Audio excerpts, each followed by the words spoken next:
pasamos a la fase de preguntas y debate. Los otros dos ponentes de esta mañana, si quieren subir, por favor. Pues me pasé 5 minutos.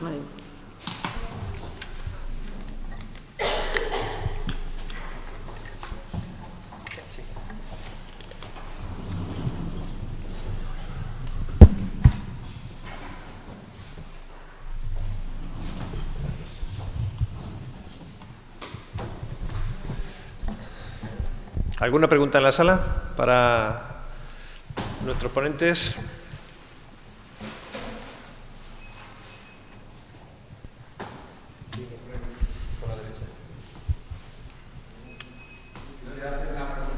Micro.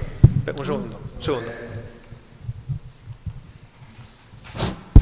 Quisiera hacer una pregunta a doña María que me causa...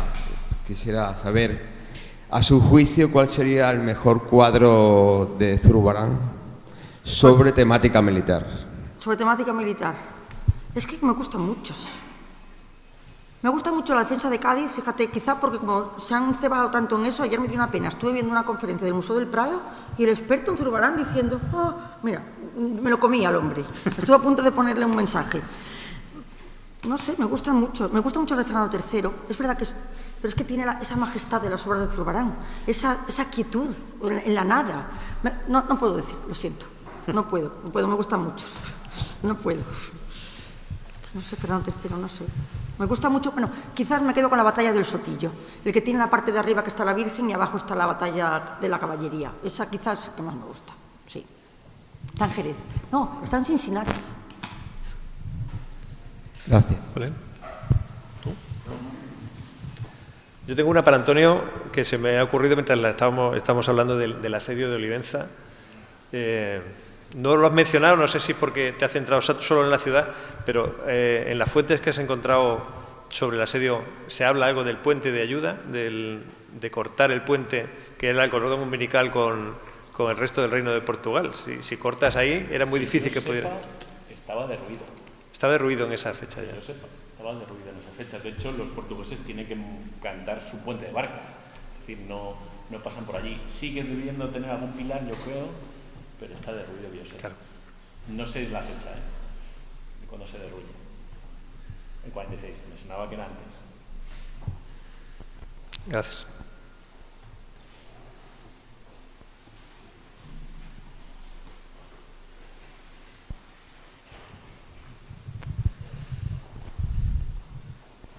Buenos días. Pregunta para don Antonio Rodríguez. Por cierto, somos tocayos.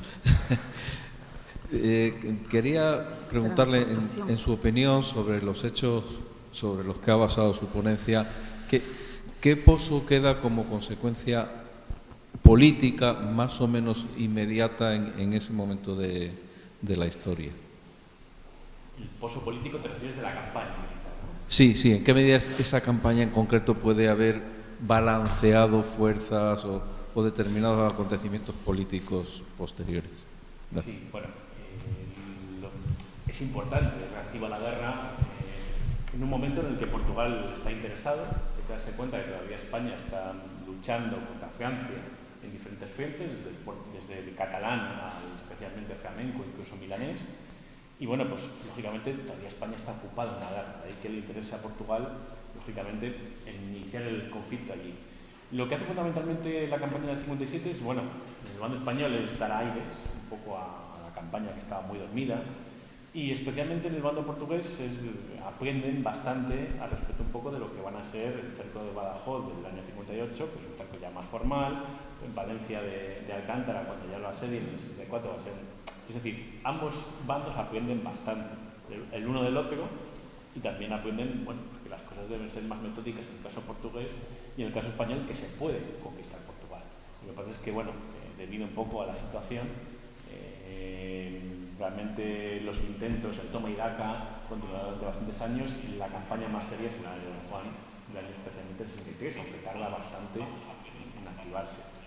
A nivel político, insisto, es una decisión política muy importante porque hay que darse cuenta que previamente en el año 44 el Consejo de Estado ha decidido que se priorizan los frentes en la península y que el frente principal es Cataluña. Buena de ahora, ¿no? Pero ya a partir del año 57 lo que se hace es hay que mantener ambos frentes y ya a partir de la paz del año 59, el frente principal, el único frente de guerra español será el frente portugués, especialmente más centrado además en Extremadura, que es la línea principal de ataque. ¿Alguna otra pregunta?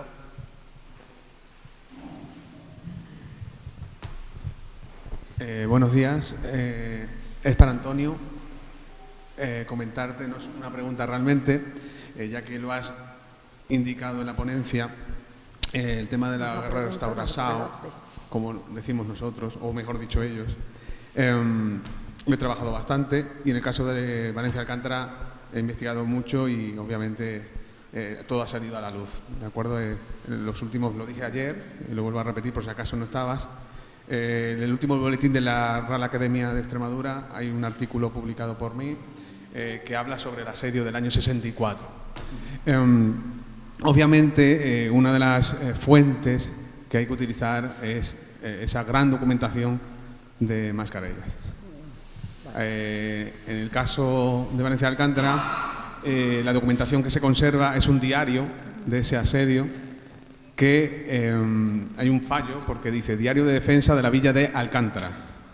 Y realmente, si tú manejas la documentación como he podido hacer yo, te das cuenta que no está hablando de esa localidad, de la línea del Tajo, sino del sur del Tajo, que es la propia Valencia, ¿de acuerdo? Entonces, simplemente pues comentar, bueno, primero dar la enhorabuena por la ponencia, muy interesante.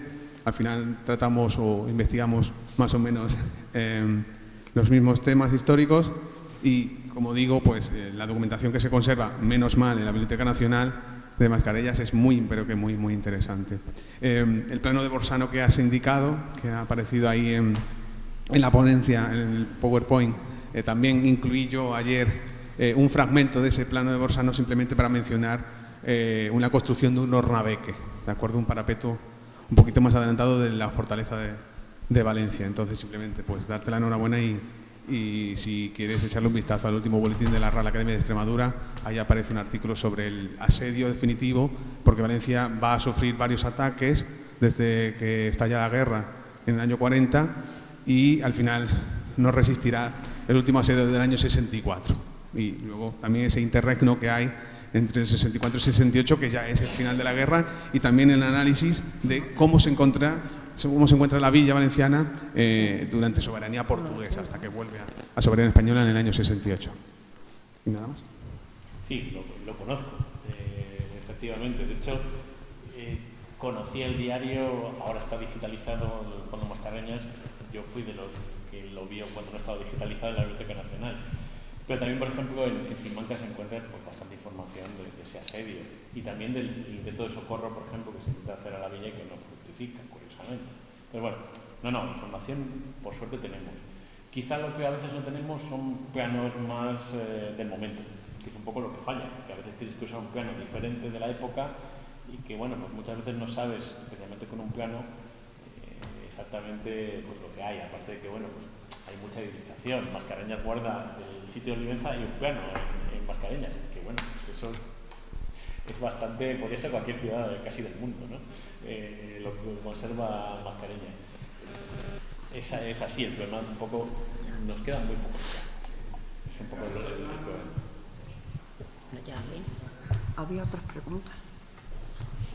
En el caso de los planos, es verdad que tenemos varios del siglo XVII, sobre todo en lo que es la frontera extremeña, y en el caso de Valencia Alcántara, aparte del famoso de Borsano, en el artículo que comento yo de la Real Academia, publico un plano inédito que está custodiado en Lisboa, en el archivo de la Torre de Tombo, para que le eches también un vistazo. Es verdad que puede ser idealizado, es verdad que en ese interregno de los 4 añitos de soberanía portuguesa, los portugueses, ya lo comentamos ayer, los portugueses cuando toman la Villa de Valencia, es verdad que lo que le interesa es reformar tanto recinto amurallado como castillo fortaleza, y luego, que es lo que yo estuve hablando ayer en mi ponencia, realmente en la del 18, la guerra de sucesión española, todo lo contrario, que es lo que llama la atención, ¿no? Que ya no les interesa a los portugueses cuando la toman en 1705 y lo que hacen es destruir prácticamente o parte del recinto fortificado.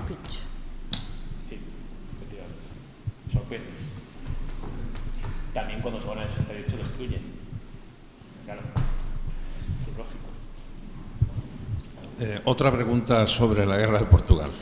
Me ha llamado la atención el comentario que en la exposición sobre la superioridad de las fortificaciones portuguesas de la Raya con respecto a las españolas. En Badajoz teníamos muralla medieval y en Olivenza hay una fortificación abaluartada, en Elvas posiblemente también, de la misma época. Entonces mi pregunta es, ¿podemos deducir que esas fortificaciones abaluartadas o superiores o más modernas en la Raya portuguesa que son anteriores al comienzo de la Guerra de Restauración? No. Para nada. Durante... La diferencia esta es que, bueno, pues España tiene sus frentes abiertos. El rey, las fortificaciones, hay que darse cuenta de la tónica habitual del momento, es que salvo algunas fortificaciones reales que paga el rey, esto se paga con fondos locales. El problema es que, bueno, pues no le puedes pedir a Badajoz que se autodefienda prácticamente, que invierta muchísimas fortificaciones. Entonces sí que hay, por parte española, desde mi punto de vista, cierta dejadez, especialmente en la frontera. No se invierte lo que se debería invertir, cosa que en Portugal sí que ocurre, porque están a la defensiva, esperan el embate español, que no se produce, y tienen, pues, estamos hablando de casi 17 años hasta que hay, digamos, la campaña.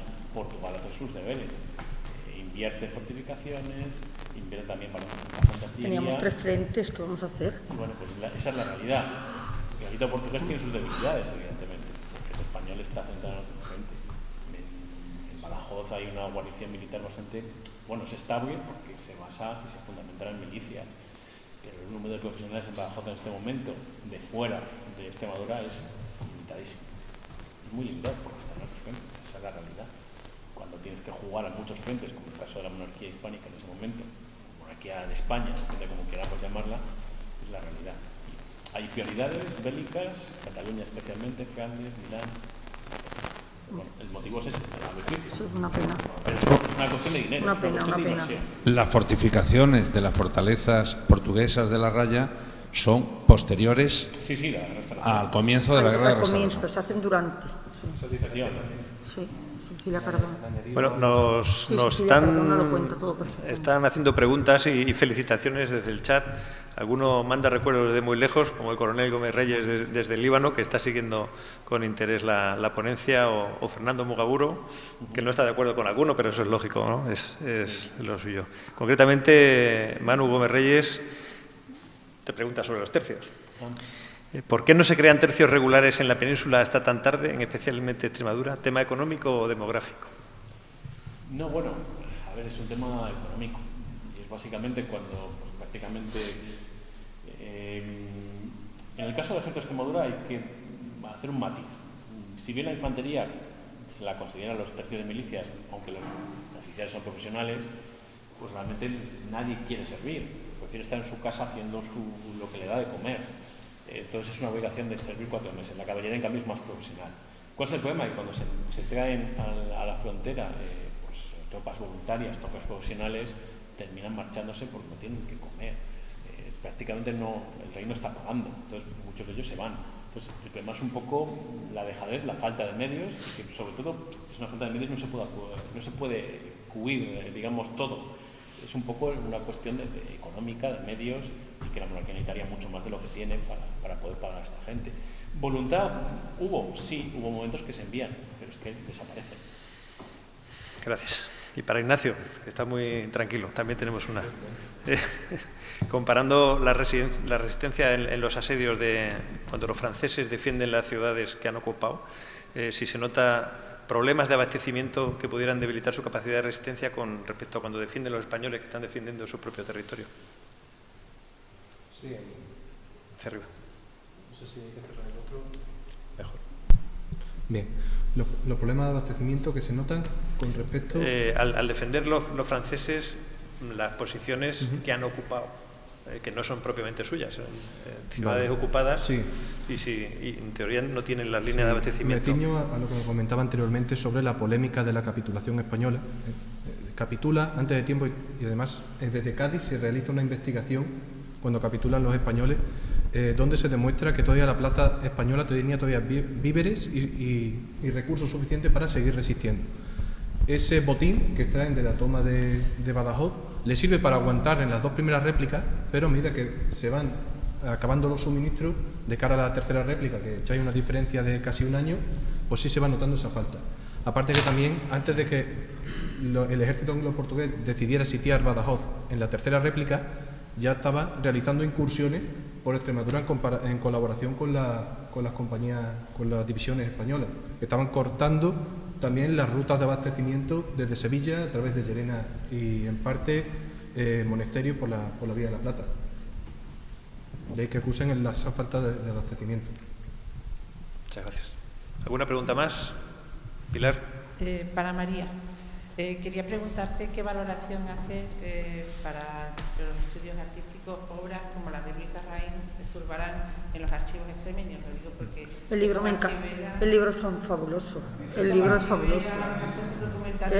¿Perdón? El libro es fabuloso. El libro es fabuloso, completísimo. Bueno, además se lo he mandado para que me lo revisara, porque él es máximo experto en Zurbarán, porque yo soy experta en historia del arte, pero de la biografía de Zurbarán pues hay muchas cosas que no sabía. Y desde aquí ya le agradezco que el libro es fabuloso, maravilloso. Sí. Gracias. Bueno, vamos a hacer un alto. Muchas gracias por vuestras respuestas. Ahora vamos a hacer un descanso de una media hora en la que los miembros del jurado se tienen que retirar con la comisión técnica para ver el resultado de las jornadas.